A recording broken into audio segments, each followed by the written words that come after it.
atin pong pagpapatuloy yung ating mini-series in Ephesians chapter 4 na may kinalaman sa putting off the old self and putting on the new self. So I invite you to open your Bibles in Ephesians 4, beginning verse 17 up to verse 25. Sinabi po dito, "Now this I say and testify in the Lord, that you must no longer walk as Gentiles do, in the futility of their minds. They are darkened in their understanding, alienated from the life of God, because of the ignorance that is in them. Due to their hardness of heart, they have become callous and have given themselves up to sensuality, greedy to practice every kind of impurity. But that is not the way you learned Christ, assuming that you have heard about Him and were taught in Him, as the truth is in Jesus. Put off your old self, which belongs to your former manner of life and is corrupt through deceitful desires, and to be renewed in the spirit of your minds, and to put on the new self, created after the likeness of God, in true righteousness and holiness." And in verse 25, "Therefore, having put away falsehood, let each of you speak the truth with his neighbor, for we are members of one another." Verse 26, "Be angry and do not sin. Do not let the sun go down on your anger, and give no opportunity to the devil. Let the thief no longer steal, but rather let him labor, doing honest work with his own hands, so that he may have something to share with one another in need. Let no corrupting talk come out of your mouths, but only such as is good for building up, as fits the occasion, that it may give grace to those who hear." Tayo po muli ay manalangin at tumingi ng tulong sa Panginoon. O aming dakilang Diyos, salamat po sa araw na ito at pagkakataon na pinagkaloob niyo po sa amin na marinig namin muli ang inyong mga salita. Nagpapasalamat po kami, O Diyos, sa kalayaan na meron kami, na may kalayaan kaming pumunta dito. Meron kaming comfortable na lugar kung saan makakasamba kami sa inyo at makakapakinig ng inyong salita. Salamat po sa mga pagpapalang ito at nawa hindi namin to i-take for granted. Pagkos maging seryoso kami at hangarin talaga namin na sa lahat ng pagkakataon ay matutunan namin ang inyong mga salita. Maunawaan namin ito at hindi ito masayang lamang at tumagos lamang sa aming mga tenga.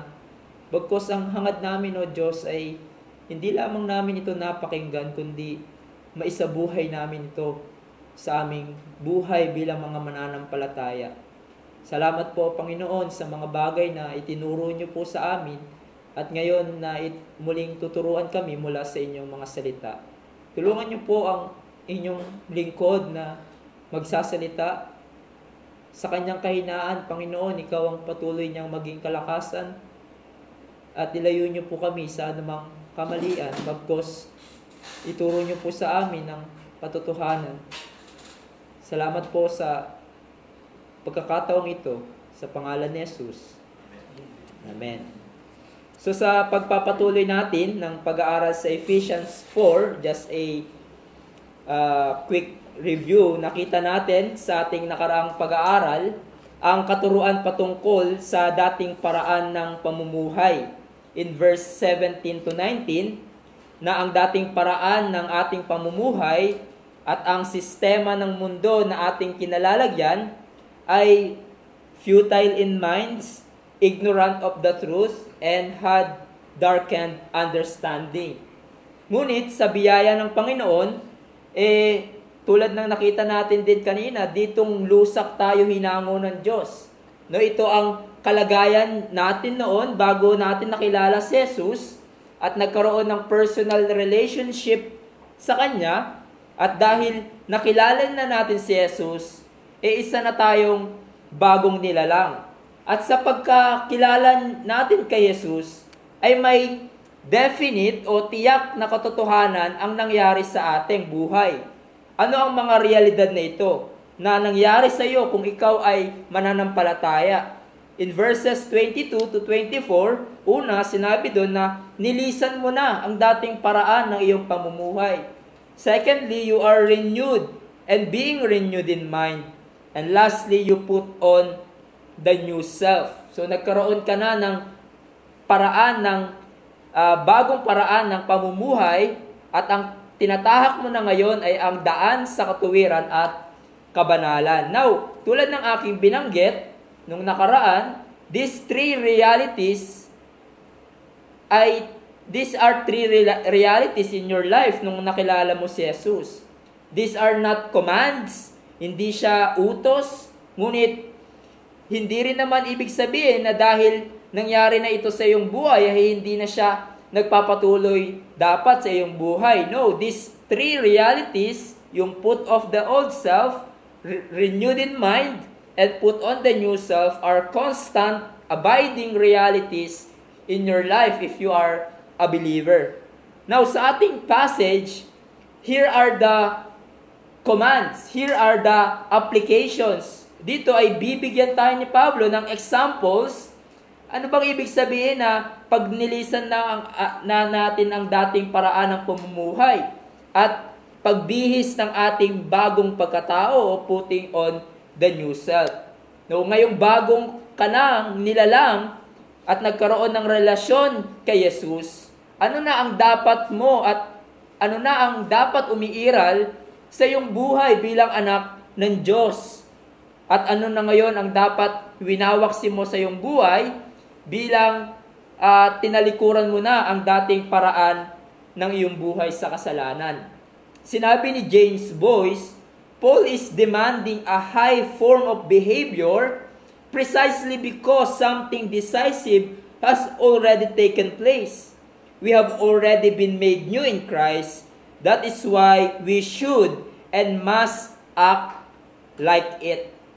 At there are 5 na katotohanan ang makikita natin dito from verses 25 to 31 patungkol sa standards or ways of new life in Christ Jesus. But today, we will only study the first. Bilang bagong nilalang kay Jesus, have been made new in Christ, ano na ang pamamaraan dapat ng iyong buhay? Ano na ang dapat winawaksin mo sa iyong buhay? O to use the language of Paul, ano na dapat ang binibihis mo o pinagyayaman mo sa iyong buhay bilang Kristiyano? So first, sa 5 na binanggit ni Pablo, putting off lies and cultivate truthfulness to one another. So ito ang ating titignan. Now let's begin with the negative. Yung sinabi dyan, put off lies. Iwaksi mo ang pagsisinungaling. Sinabi sa verse 25, therefore, therefore, sa liwanag ng katotohanan that you have been made new in Christ, ano nga dapat mong gawin? Having put away falsehood. Now, let's look at its definition. Ano ba ang pagsisinungaling o falsehood? Dito, ang ginamit na salita sa original language ay pseudos. It describes a untrue statement, a lie, or a deception. Yun bang deliberate mong hindi sinasabi ang totoo o yung facts? O nagsasabi ka ng statement na hindi naman totoo, hindi factual. In other words, intentionally misrepresent mo yung facts when it is needed to be heard and deserved by the hearers or the recipient. So halimbawa, tinanong ka ng magulang mo na concern sa'yo at sinabi, dahil ginabi ka na ng uwi, kung ginabi ka na ng uwi, tinanong ka, saan ka ba galing? Diba? Ang sagot mo lang, meron lang akong dinaanan. Pero totoo naman na meron kang dinaanan, pero ginamit mo yung statement na yun para hindi sabihin yung totoo. Which, the fact is, yung pala, gumala ka o nakipag-party ka sa mga kaibigan mo, kaya ka ginabi. So, nandadaya ka sa pananalita mo o represent mo yung fact na dapat marinig o deserve ng iyong magulang o ng marahil kausap mo. And there are many forms of lies na makikita natin sa salita ng Diyos. Hindi lang ito basta pagsisinungaling, but there are so many forms of lies na hindi pleasing sa Panginoon that sadly, even the believers ay hindi tayo aware at hinahayaan lang natin ito sa ating buhay. So, these are, we'll look at its forms. Una, pwede yung pagsisinungaling, it involves misleading information. No, ang pagsisinungaling includes pagsasabi mo ng isang bagay na walang katotohanan at misleading.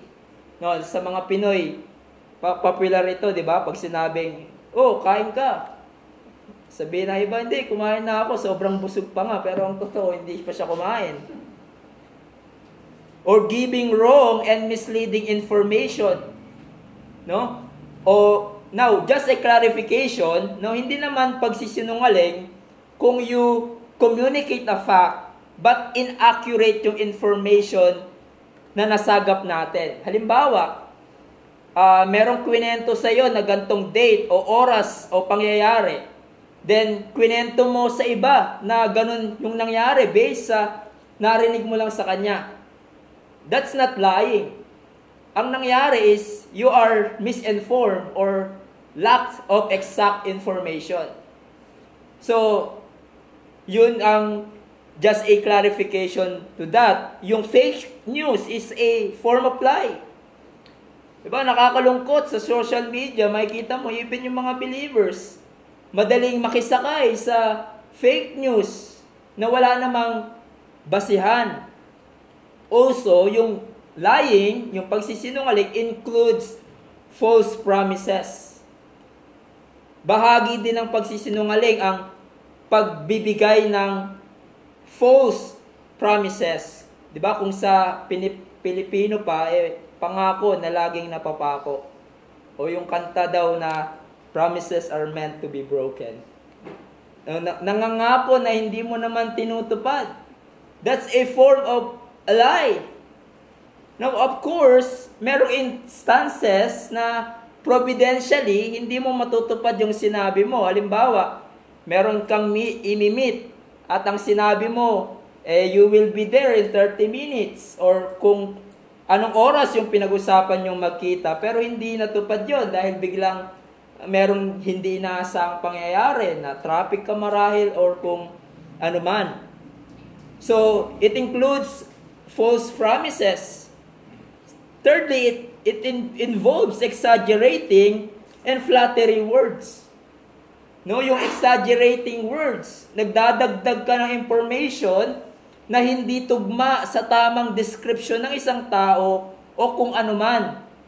Kapag mga chismisan or slandering someone, ganyan ang nangyayari. You add information about someone and telling it to others for the purpose marahil na siraan mo siya o i-shame mo siya. Yung flattery words din. Puri ka ng puri sa sermons marahil ni pastor. Diba? Parang every Sunday sinasabi mo, pastor, ang ganda ng sermon mo, pero hindi mo naman ginagawa yung natututunan mo.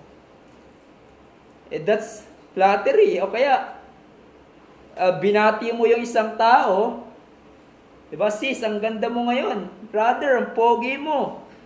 Kahit na pangit ka, nagsasuot niya o naisip mo na ang baduy niyang manamit. Diba? O kaya naman, ito, madalas ding naririnig natin, yung sasabihin mo sa tao na, alam mo, pinagpe-pray kita just to flatter him or her. Pero buong buwan, yung personal prayers mo, umiikot lang sa iyong sarili. Now what else? Yung cheating, pangungopya ay pagsisinungaling, hypocrisy, nagbabalat gayo ka, making excuses, could be also a form of lie. Di ba? Pastor, hindi ako makakapunta sa araw ng linggo kasi masama ang pakiramdam ko, pero ang totoo, tinamad ka pala o napuyat ka. Dishonesty is a form of lie also. Hindi ka tapat sa iyong ginagawa o sinasabi. Alam nyo yung pagsasabi ng hindi tapat o totoo, ito ay katangian ng dishonest person. It is not just a sin of the tongue, but nagpapakaita ito ng iyong katauhan that you are a dishonest person kung palaging nagsasabi ka ng kasinungalingan or misinformation. Another form of lie is also yung lying for gain.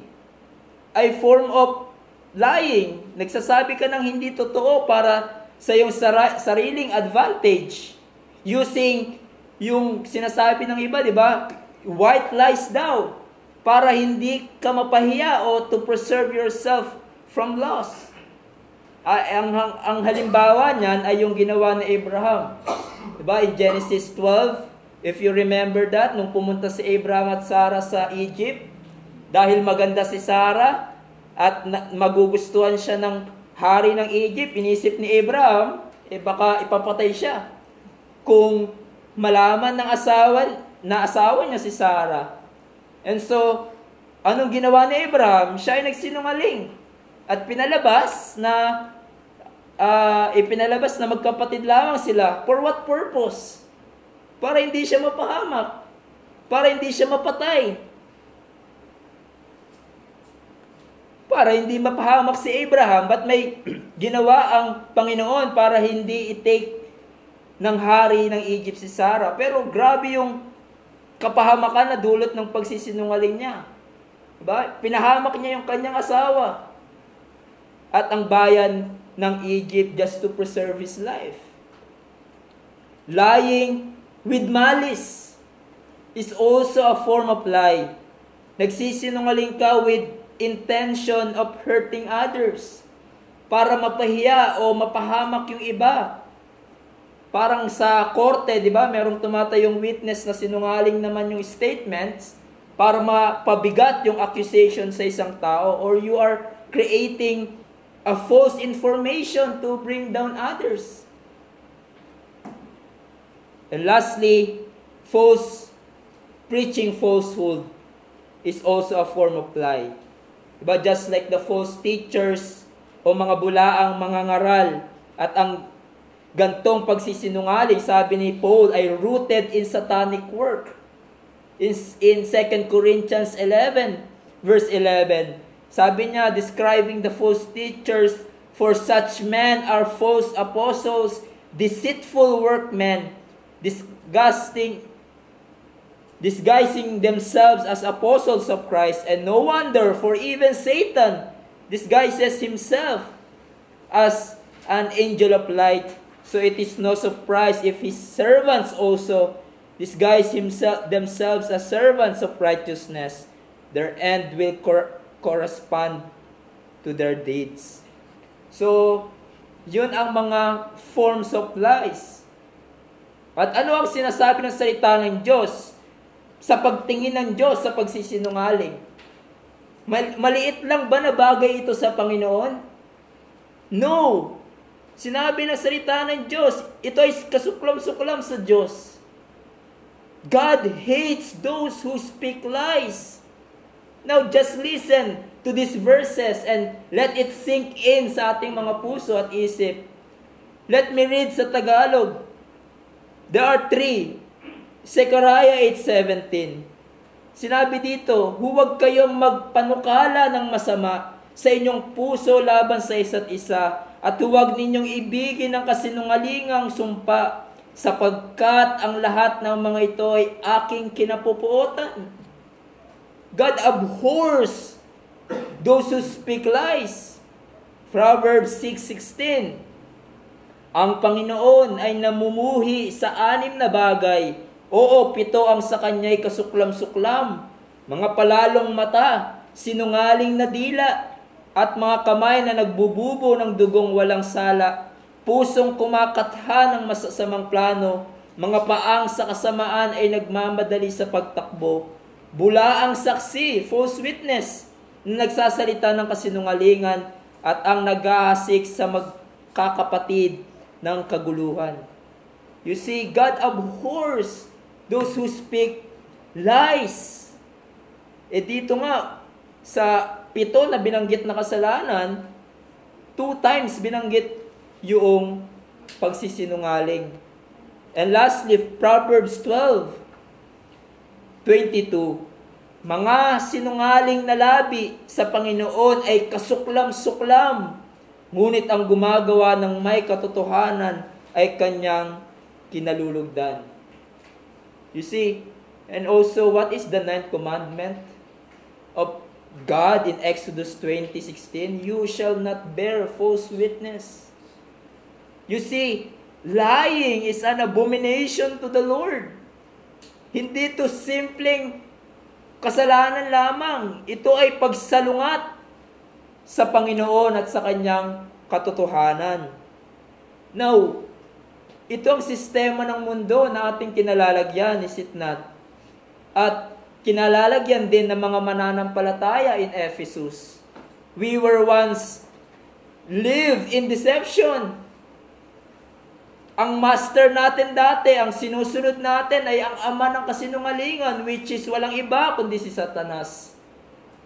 Kasama sa nature natin ang pagiging sinungaling bilang mga makasalanan. Sinabi nga sa Psalm 58 verse 3, ang masama ay naliligaw mula sa bahay bata, silang nagsasalita ng mga kasinungalingan ay naliligaw mula sa pagkapanganak.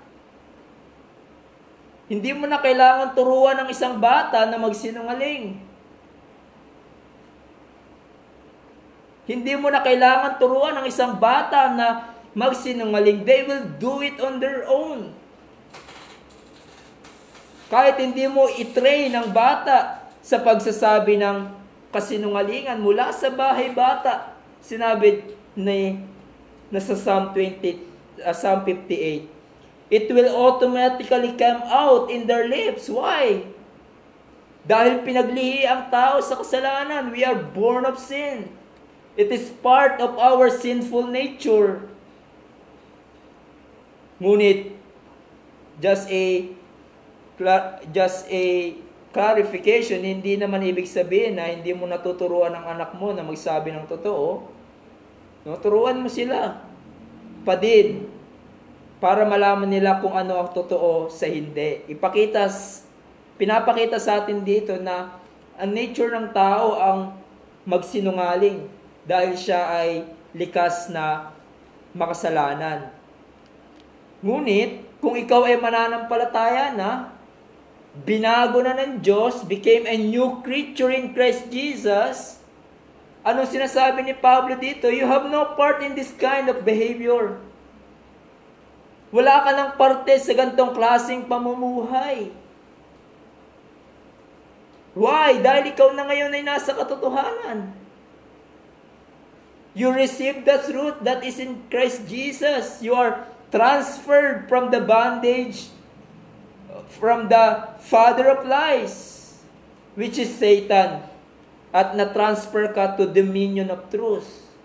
You embrace the truth and put off falsehood. Alam niyo po yung salitang put off or lay aside ay same word na ginamit sa Acts 7:58. Ito yung pangyayari kung saan pinagbabato ng Jewish leader si Stephen, and it says in verse 58, they cast him out of the city and stoned him, and the witnesses laid down their garments at the feet of a young man named Saul. So, hinubad nila ang kanilang damit. They stripped off their garments. They put it away. Perhaps para magaanan sila, mas easy sa kanila ang pag-stone to death kay Stephen. Kumbaga tiyak nilang hinubad ang kanilang damit. This word lay aside signifies once and for all definite action kasi aorist tense yung ginamit. So ang picture is parang maruming damit na hinubad mo at tinigil mo ng suotin. So kung ikaw ay tunay na mananampalataya, naging bagong nilalang kay Kristo Jesus, at sinabi ni Paul, created after the likeness of Christ Jesus in true holiness and righteousness. Binago ka na ng Diyos, you have received truth, and you are now in the truth. Kasama nito ay ang pagwaksi mo sa kasinungalingan. Sa iyong pagiging Kristiyano o pagkakilala kay Jesus, ay winaksi mo na din ang kasinungalingan at niyakap mo ang katotohanan. At dahil sa katotohanan na ito, na naganap sa iyong buhay, patuloy mong winawaksi anumang uri ng kasinungalingan. Because lying or deception is no longer compatible to your new nature. No longer compatible if you are in Christ. Yes, you may fall into lying.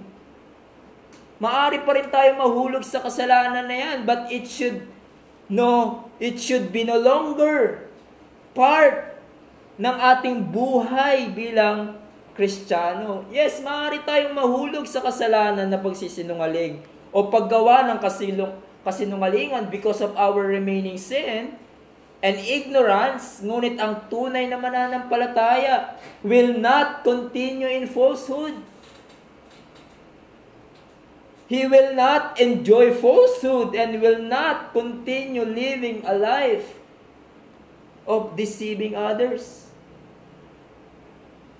He will not enjoy it. Ang tunay na mananampalataya ay hindi na nagpapatuloy sa paggawa ng kasinungalingan dahil ito na ang kalagayan na winaksi niya nung siya ay nakakilala kay Jesus.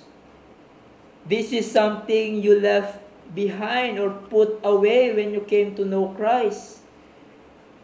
Sinabi ng isang manunulat, when a person becomes a believer, he steps out of the domain of falsehood into the domain of truth. And every form of lying, therefore, is utterly inconsistent with his new self. In other words, hindi na akma, hindi na tugma sa iyong buhay ang pagsisinungaling kung ikaw ay mananampalataya. Kaya mga kapatid, sa biyaya ng Panginoon, iwaksi mo na sa iyong buhay ang pagsisinungaling. Hindi ka dapat involved sa fake news. Hindi na dapat practice ng iyong buhay ang hypocrisy. Hindi ka na dapat nagbibitaw ng pangako na hindi mo tutuparin. Hindi na dapat makitaan ang buhay mo ng dishonesty at hypocrisy. Hindi ka na nagsasabi ng half-truths or white lies and every form of deception because it is inconsistent with your new self. Because you are now in the realm of truth. You are no longer belong in this realm of deception. At ang expected na makita dapat sa buhay mo bilang Kristiyano ay honesty, truthfulness, and genuineness. Now, we can make mistakes. Again, na hindi naman makasalanan. For example, di ba, tinanong ka kung sinong lamang sa PBA o NBA, Celtics ba o Dallas? Diba? Pero dahil malabo pala mata mo, kala mo Dallas yung nanalo, no? Ang lamang pala, mali yung information na sinabi mo. O kaya naman, na-attend ka ng meeting, just like what I said, na you will be there in 30 minutes, kaso na-traffic ka along the way, kaya hindi mo natupad yung sinabi mo. There are those kinds na pangyayari, unintentional. Ngunit pagdating sa pag-uusap o pagbibigay ng information and you deliberately nagbigay ka ng maling information o nagsambit ka ng maling pangungusap for your personal gain o kaya naman nagsinungaling ka dahil ayaw mong mapahiya, Or nagbitaw ka ng maling information dahil gusto mo lang magmayabang o magmalaki sa iyong sarili. Diba? Taking the credit sa iyong sarili. That's sin. And you believers should no longer part of that kind of behavior. This should be confessed sa ating buhay. And a Christian who lays aside falsehood can be free to do the righteous work of the Lord.